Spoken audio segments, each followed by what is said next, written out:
dysfunctional vet here. I just bought this food saver, and I'm somewhat not sure if it's of good quality or not. The bags seem thinner than the one that I had 100 years ago when they first came out.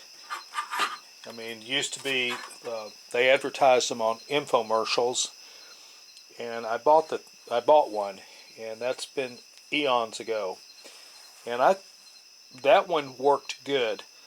This one, to get it to seal, you press down on here. Got a switch over here, puts it into position. You can start it. You can seal it. Oops. The seal doesn't turn off once you start the process.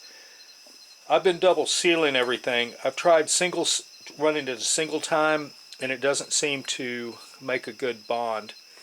Just now, I vacuum packed some rice. By the way, I'm in my shop. This is where I'm processing everything. This is testing here.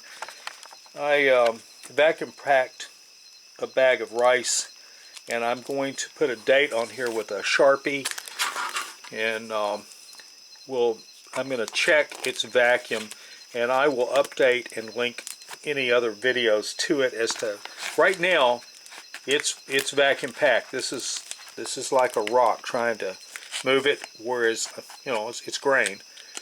So it's definitely got pressure on it right now. But we'll watch the seal and see what happens.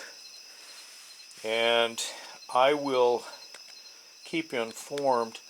Now, I bought an attachment. This is the lid attachment for pulling a vacuum in mason jars. I had one mason jar that I couldn't pull a vacuum on. I really neglected to look at whether this ring was pointed like this. On the other side, it's solid. You can see that here.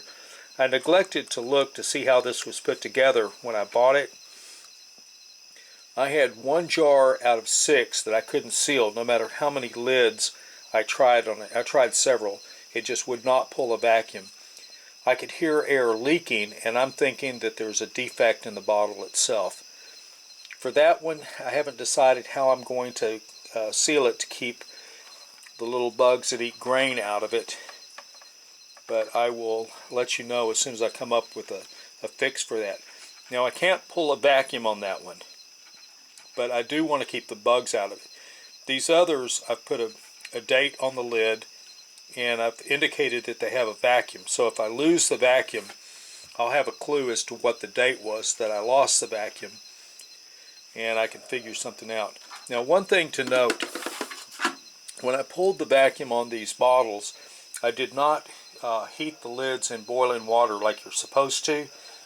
I just put them on there. Again, I'm experimenting with this.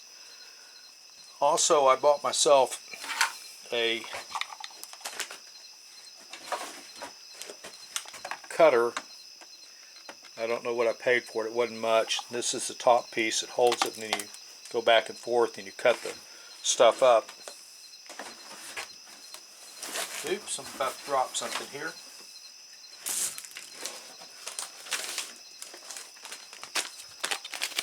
This is a couple of potatoes, extra potatoes that I had. In a mason jar, I put about 2.5 pounds of thinly sliced potatoes inside the jar and pulled a vacuum on it. And I've got some okra somewhere.